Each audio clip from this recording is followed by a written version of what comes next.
Hey guys, hope you're doing okay. So this video is a bit different because I don't trade on Fridays and I'm going to do a weekly review of the trades I've taken the entire week because they are fresh in my mind. So in all honesty, I'm not doing this video for you or kind of for you, but I'm doing this for me to review the trades I've taken, to talk about the things I'm proud of and the things I'm ashamed of this weekend and what I can improve to the following week ahead. And hopefully you can get some inspiration out of this and just take the bits that works for you and just try them out. If they don't work for you, just toss them aside. Okay? So the topics for this video is discipline. I'm going to talk about discipline a bit. I'm going to talk about the traits I've taken, what I'm ashamed of in this, what I'm ashamed of my traits I've taken this week, what I'm proud of this week, and closing. All right? So let's jump right into it. So discipline. Discipline is a topic close to my heart. Why? Because discipline equals freedom. This is from Jocko Willink, the Navy SEAL that we heard hear about all the time, and David Goggins and all these things. I'm in that mindset. I'm in that discipline equals freedom because it doesn't matter if I make money or don't make money, if you're just starting or not starting. Discipline in everything we do gives us freedom. As soon as I stop being disciplined, like I will lose all my progress I've done for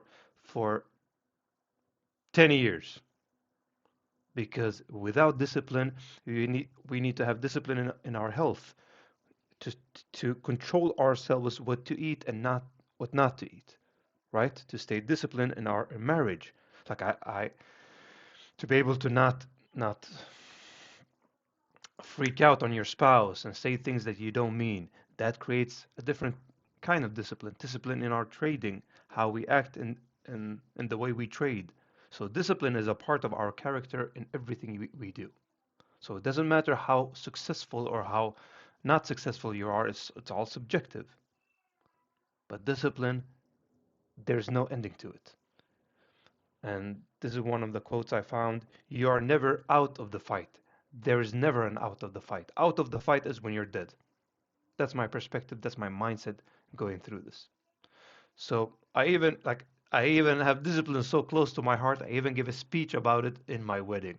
Like the point of the whole speech was discipline. If you're not disciplined in your marriage, the marriage will fall apart, right? So even that's one of the pictures from the speech I gave in my marriage. So the next part of this weekly review is the trade I've taken. I've taken five trades in total this week. I've taken 4 wins and 1 loss, and the results of this week is let's say 5% on the week. So some of you might think that this is a lot, and some of you might think it's a little bit. But who are we comparing ourselves to?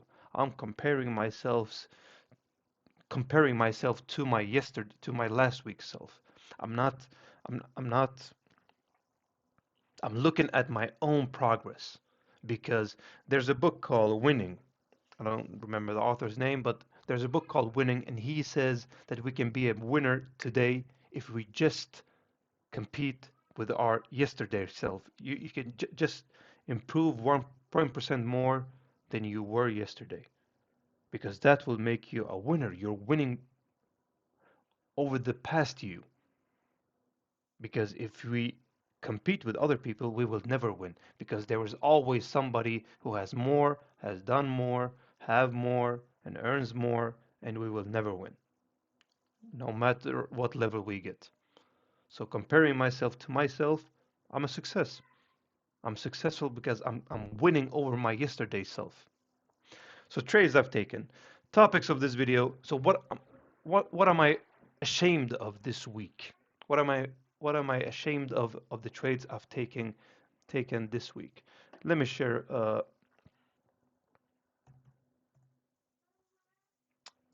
just gonna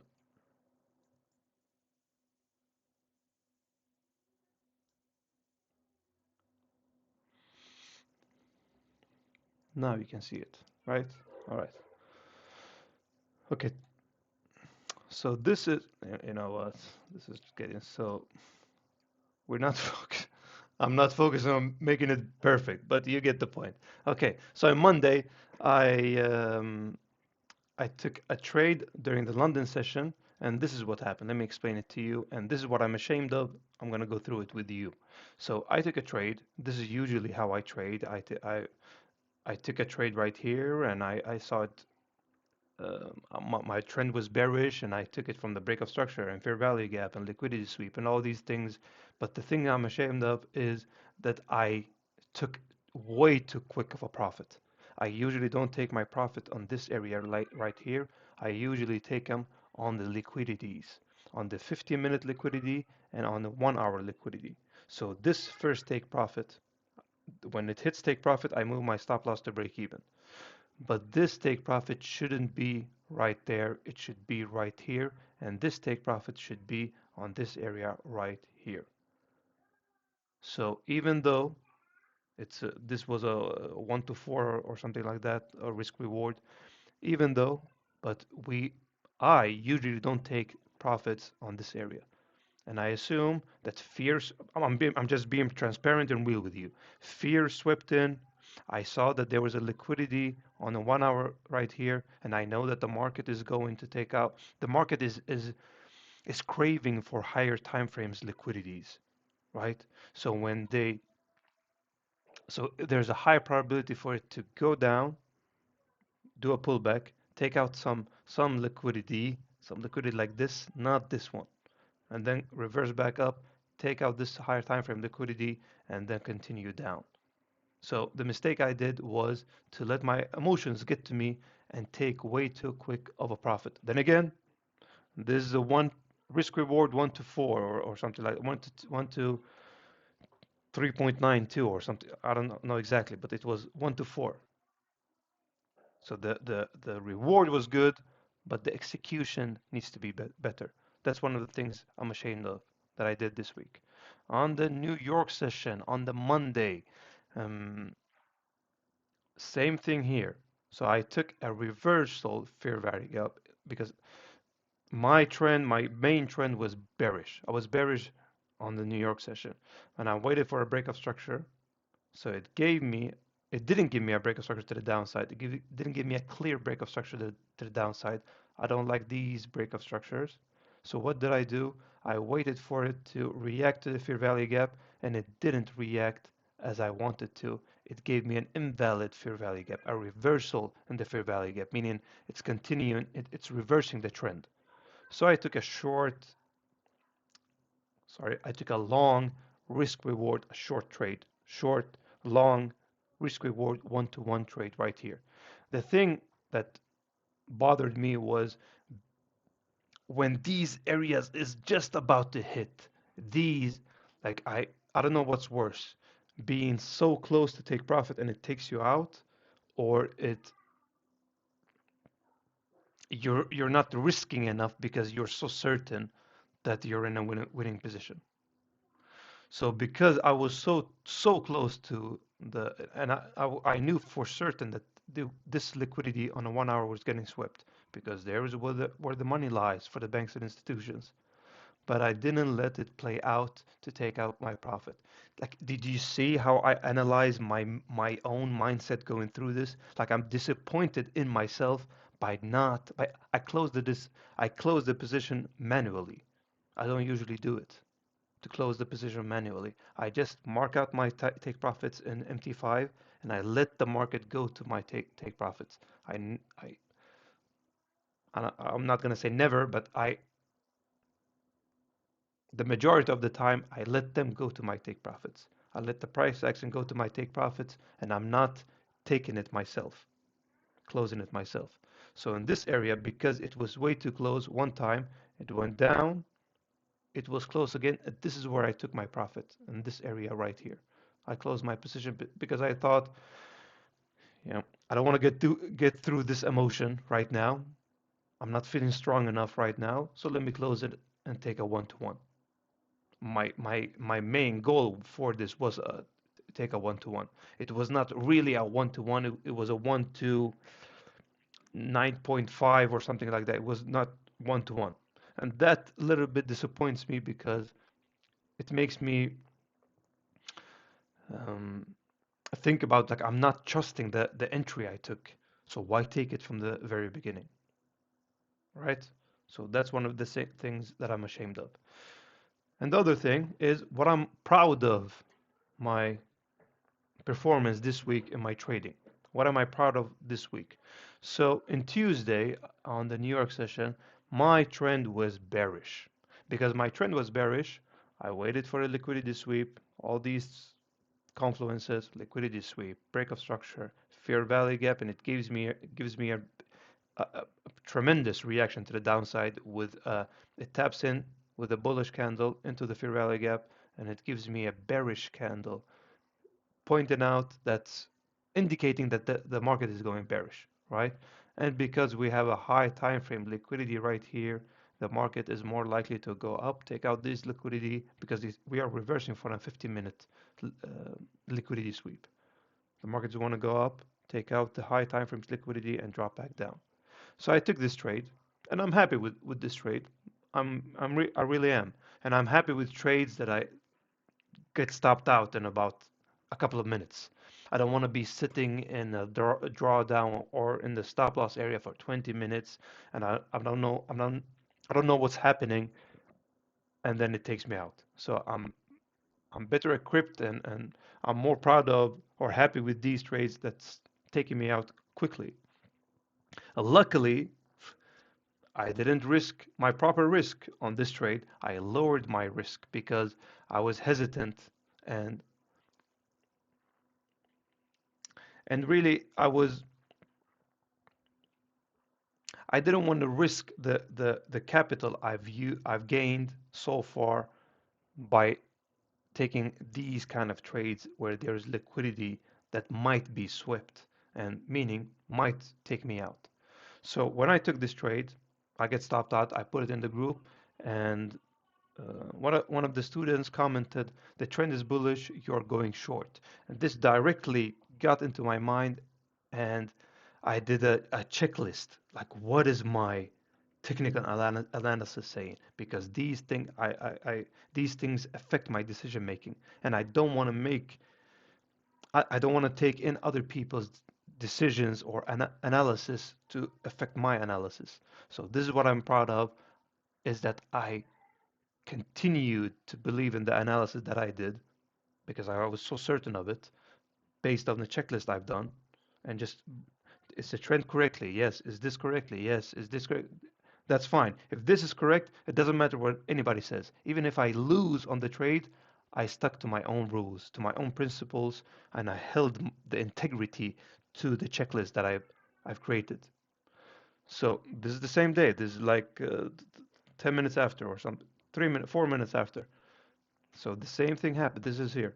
It gave me a breakup structure. It gave me a fair value gap. It gave me a reaction in the fair value gap. And what did I do? I entered again. And this, I put more risk. Why?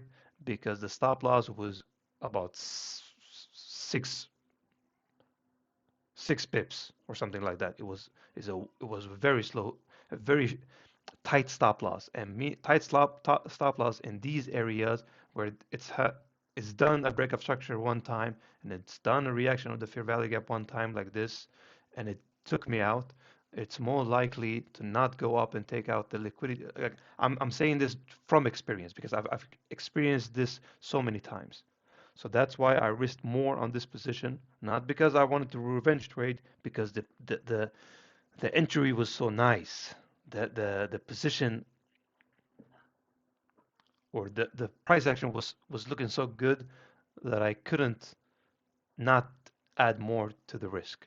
So I risked more, and what happened? 1, 2, 3, 4 minutes, it took out my first take profit. And I closed the entire position right here because this gave me a 1 to 4.3 or something like that. I don't know. But this is a valid entry. Sorry, valid take profit. Why? Because this is a 15-minute liquidity, right? This is also 15-minute liquidity. I could have left a runner, but I didn't want to. I was proud with taking a 1 to 4.2 risk reward, and I was proud of taking the trade or the full exit on one position on this liquidity right here. So on Tuesday, London session. What happened in London session? This is the school run strategy. This is on the 50-minute that I've traded in this. And let me go through it just shortly and what I'm proud of from this position. So if you look at the 50-minute candle, we are bullish, right? There's a 1 hour break of structure right here in this area, which I didn't screenshot, but there's a 50-minute candle that closed outside of the overnight range. So the overnight range is here, and the 50-minute candle is here. And because the 50-minute candle was way too huge, I don't take these trades because the stop loss will be way too huge. This was like a 100 pip candle. So what did I do? I marked out the 50% mark of the body of the 15% 50-minute candle. And I put my limit order on the 50% mark right here, and I put my stop loss underneath the body of the candle, and I let it be. And I put my first stop loss on this high, on this liquidity right here, on the 50-minute candle, and the second one I put on this liquidity right here. But I closed my entire position right there. And let me tell you why. Let me tell you why I'm proud of it. Because if you go to the left, now I'm screenshot. If you go to the left, I'm taking liquidities from the left side and I'm marking out my take profits from these. From the left to the right. We're trading the right. We're watching the history, the left. There is liquidity that markets the banks and institution wants to take out.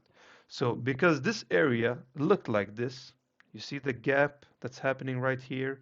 Nothing happened. Something jumped.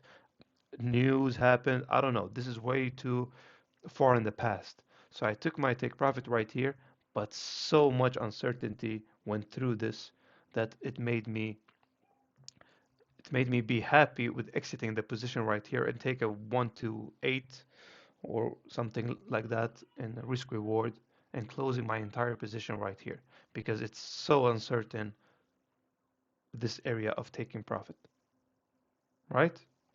So I'm happy with the close of exiting the entire position right here. What did it do? It swept the liquidity right here and then jumped back down. But I can't, this is not liquidity on the downside. That's the thing. So it's still like my decision making was valid. Okay, in closing, why am I doing this? I'm doing this to explain to you how I take my trades and how I do my analysis. So some people have been asking me, you don't journal? I journal sometimes, but I usually do these things so I prepare my minds. I check this again on Sunday before I do my weekly analysis to know what I need to improve, what I need to focus on, and if it gets way too critical, I write a note and I put it next to my table. All right. So hope you got this some value from this video, and I hope you had a great trading week. And today's Friday. I'm not trading on Fridays. I'm going out, spending time with my family and the son, my son, and hope you learned something from this. I wish you nothing but the best. Have a good day.